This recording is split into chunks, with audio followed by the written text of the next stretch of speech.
In this section, we're going to review PRK. Now, PRK uses the exact same laser as LASIK.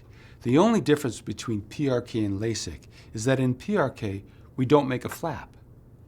So before you review this section, I'd like you to go back and review or re-review the section on LASIK, because the expectations, the limitations, and many of the risks and complications of LASIK and PRK are exactly the same. So I want you to have a good understanding of PRK as well as the LASIK procedure and everything that they entail, because they're very, very similar. Now, the reason why we are considering PRK for you is because either your cornea is too thin or the configuration of your cornea is such that it wouldn't be safe to do LASIK. Or we determined that because of your occupation or hobbies, it wouldn't be safe to have a flap. There are advantages and disadvantages to not having a flap. Remember, the PRK doesn't have a flap. The advantage to not having a flap is that you can't have intraoperative or postoperative flap complications, which is great. Now, the disadvantage of not having a flap is the fact that it takes about 4 to 6 weeks for the vision to get good again after you have PRK, whereas in LASIK or the EVO ICL, the vision is good within a day or two.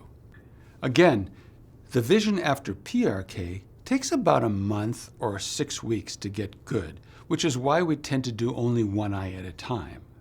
The results of PRK tend to be as good as LASIK, but it just takes longer to achieve those results. So what about the procedure itself? Well, the eye is normally covered with surface cells called epithelium. Epi means on top and thelium just means cells. And these are just the cells on the surface of your cornea. Now with PRK, we simply polish off the surface cells, that is, polish off the epithelial cells, and then apply the laser directly to the surface of the cornea using the same wavefront pupil tracking lasers as LASIK. And then, when the procedure is done, we place a soft contact lens on the eye, which we keep on the eye for about 5 to 7 days to allow the surface epithelial cells to heal. Then we remove the lens, and it takes about another 3 to 4 weeks for the cells to become very smooth. Once the surface is smooth, your vision becomes good again, which again takes about 4 to 6 weeks, which is why I like to do one eye at a time, because it's hard to have blurry vision in both eyes for a month or more. So when we do the first eye, you can continue to wear your contact lens in your other eye so that you can return to work and drive and do everything you need to do the very first day after your PRK surgery. Then, in about 4 to 6 weeks after the first eye, we do PRK on the second eye, and while the second eye is healing, you rely on the good vision in your first eye, which we've just done. Now, in terms of the limitations and realistic expectations of PRK, they're essentially the same as LASIK. You still have a chance of undercorrection or overcorrection, or residual or induced astigmatism, which leads to the possibility of needing a touch-up or an enhancement. The need for distance glasses, particularly for driving at night, or if you're over 45, the need for reading glasses is the same as it is for LASIK. The chance of glare, starbursts, and halos, or decreased contrast sensitivity at night is about the same as it is with LASIK. All of these are quite rare, but they can occur. Now, with respect to enhancements, we will do the enhancement at about 8 to 10 months after the initial PRK, whereas in LASIK, it's about 3 to 4 months following your LASIK procedure. The reason is that because in PRK, there is still minor healing that goes on for many months following your PRK. And of course, before we do the enhancement procedure, we want to make sure that the eye is well healed and the refraction is stable so we get an accurate result when we do the enhancement. Now, in terms of the actual risks and complications of PRK, the good thing is that, as I said before, you can't have any flap complications because you don't have a flap. The chance of an infection is exceedingly rare, as it is in LASIK.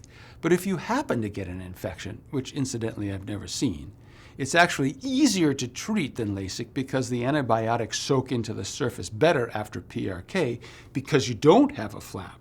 So it's actually easier to treat an infection following PRK than it is following LASIK. Again, infections are very, very rare.